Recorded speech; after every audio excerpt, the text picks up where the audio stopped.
ملكية حلى آدمي خلفة ملكية yàlla bu baax di julli ci yonent bi sallallahu alayhi wa sallam di sant sunu wayjur yi du sant sëñ Canaba Baye Abdourahim Seck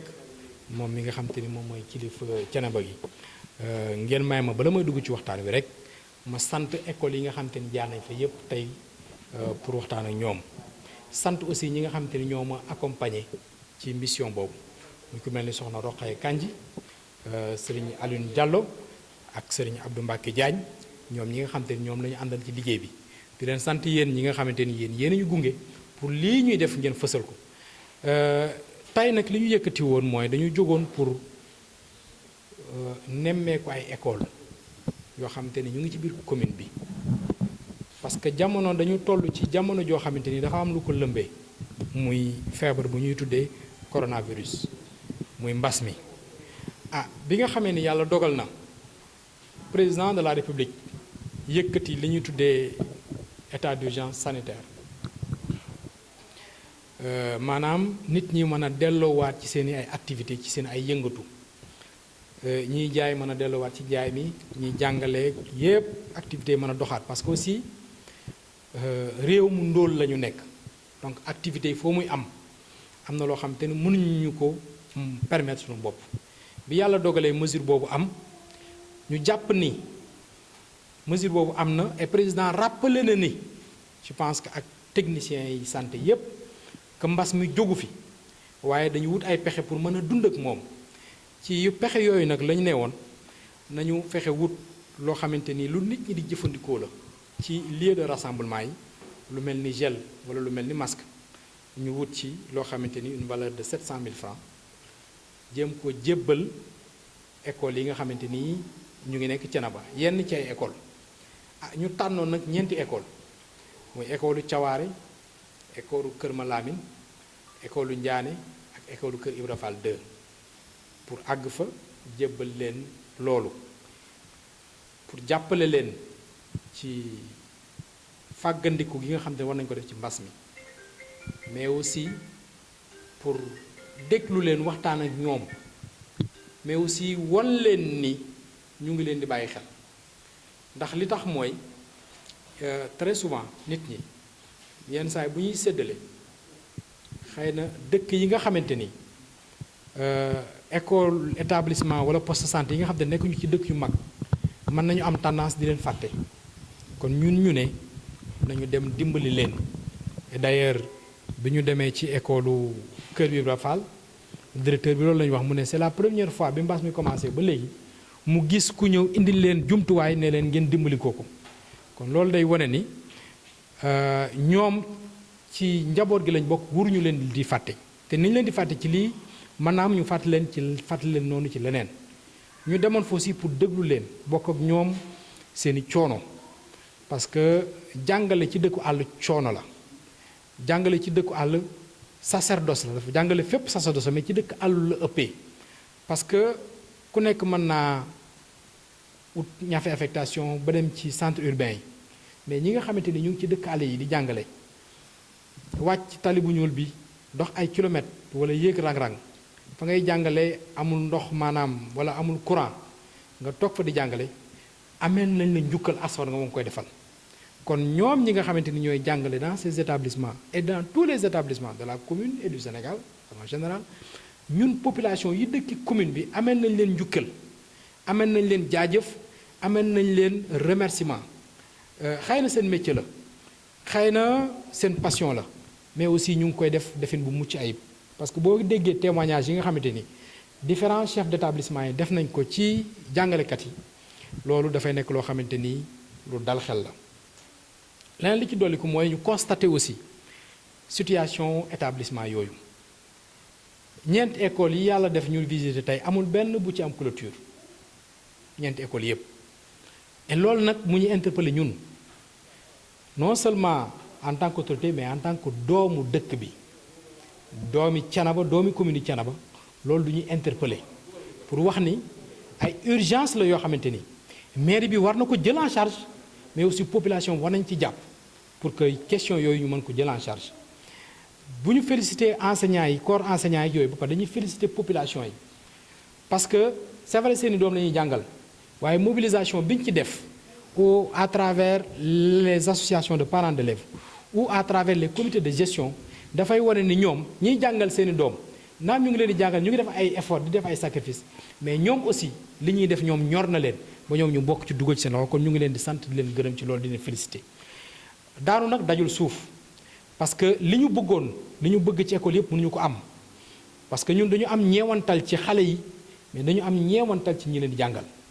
parce que ñun ñëpp jaar nañ ci école primaire yi et on sait très bien que école primaire moom mooy base bu une bonne éducation su école primaire baaxee faneen foo mënti dem mën na am nga fay résultat yu baax sunu enseignant ki ñu jàngal muy monsieur Seck bu Thiénaba Mamadou Tamsir Seck ñu koy sant di ko gërëm di ko ñaanal yàlla na ko yàlla dolli wér daf ñu wax ni bi mu nekkee université dafa amoon ñu mu àndaloon doon ay xaritam seen benn professeur woo leen wax leen ni kenn ci seen xarit yi ñoo bokkoon di jàng mu ne leen il traîne des lacunes qui se règlent au CM2 donc boobu ñoom ñu ngi université seen professeur université nee leen seen xarit bii ngeen àndal dafa am ay lacunes yoo xamante ni lacunes yooyu CM2 lañ koy régler cela veut dire quoi cela veut dire que l'école primaire c'est la base c'est le fondement donc dañ ko war a gën di jëmmal dañ leen war a gën di jàppale tax ci dolli ay école la ay njàngaleem la moo xamante ni mu suufe mi dafa bokk ci compétences transférées yi kon tey dafay jaadu mairie bi jël en charge ces questions là mais dafay jaadu ñu dem au-delà de jël en charge ces questions là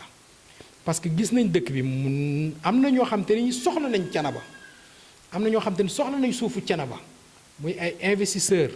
wala muy ay entreprises ñoom bu ñu ñëwee am na loo xam te ni bu ko mairie bi mënul mais ñoom ci seen responsabilité sociétale waa maire bi war na leen mën a pousse pour que ñoom ñu dugal seen loxo ci fonctionnement école yi man mënuma comprendre école bi mel ni école u Thiawaare chinois yi nekk fii à moins 2 kilomètres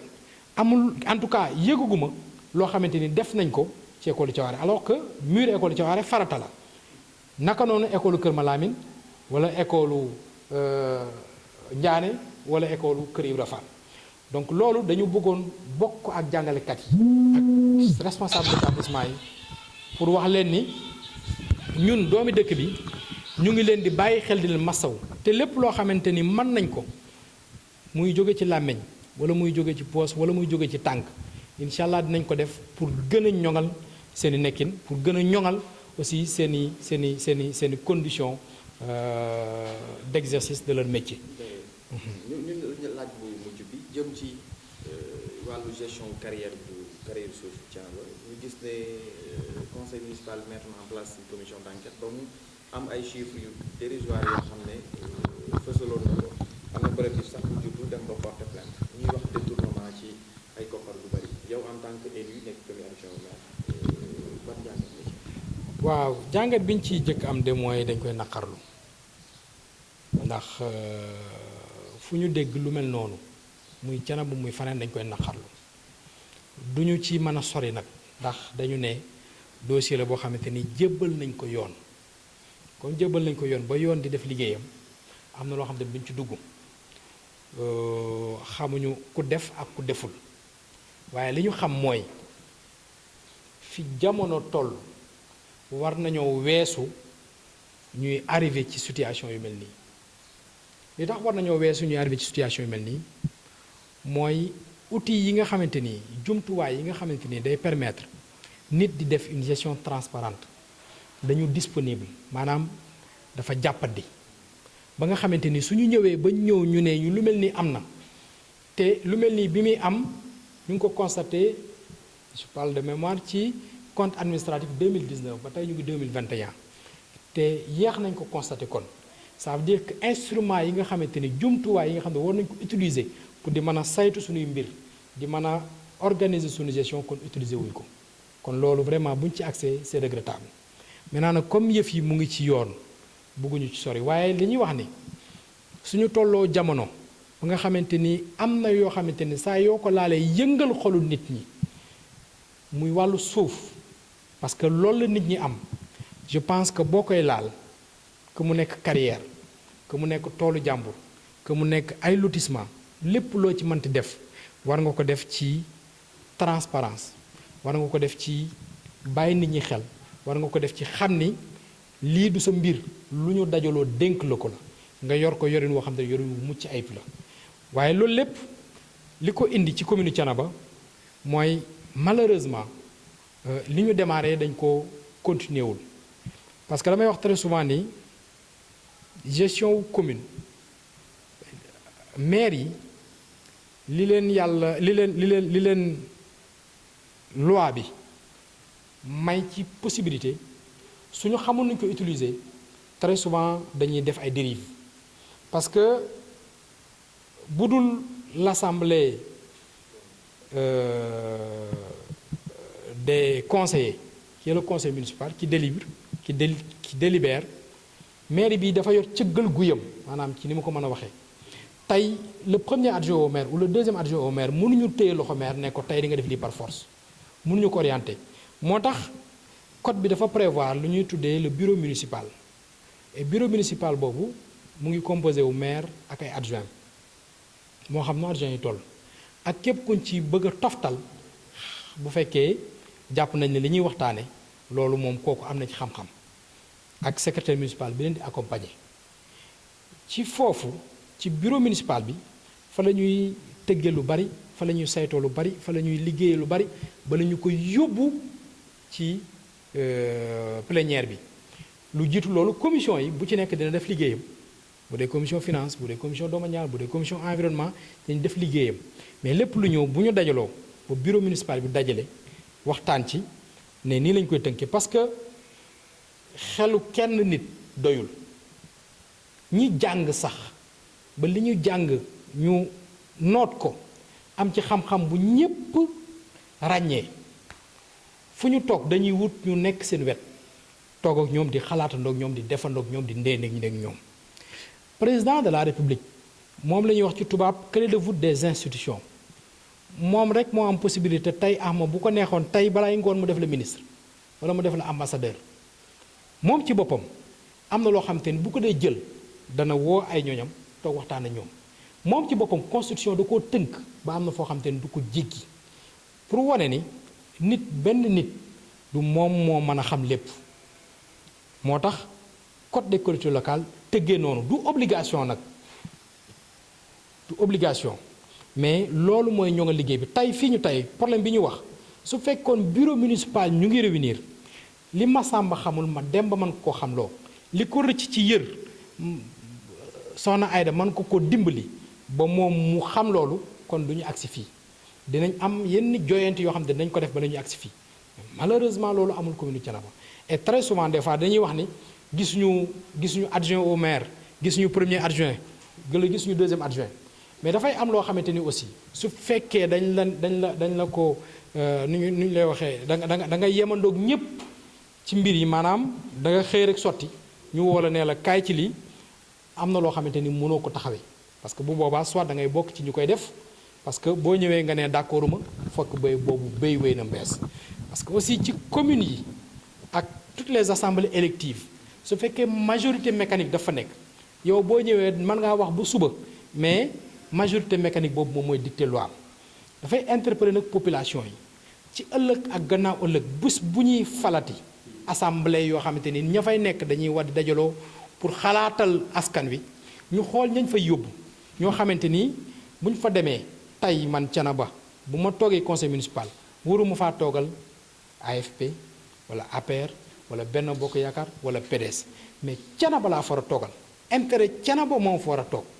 du orientation parti moom moo ñu fa yóbbu ndax bu doon orientation parti je pense que kon xëy na du ñu nekk ci mairie bi parce que gis nañ ni élection yii fi jóge demee woon kon c'est un appel que nous faisons à l'endroit des populations de Thiénaba parce que li nekk Thiénaba waa Thiénaba ñoom ñoo ko mën a dindi ni ñu ko mën a dindee mooy se mobiliser pour que ëllëg gannaaw ëllëg ba ñuy tànn ñi leen fay toogal ñu tànn ñoo xamante ni bu ñu demee toog ca ndaje ma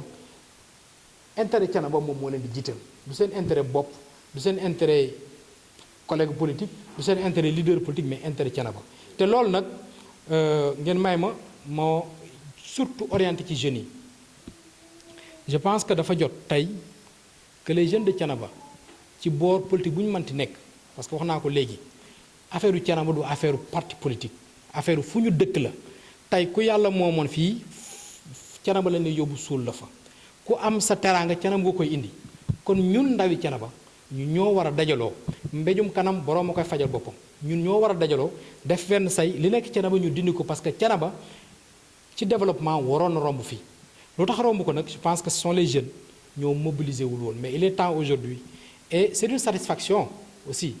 ñu gis tous les jeunes yoo xam te ne tey jóg nañu di dénoncer li fi am mais aussi jóg nañu di takku pour jéem a dugg ci langue politique yi ngeen may moom ma daaneel ci juste rek école yi nga xam ne jaar nañ fa dama ko fàtte woon léegi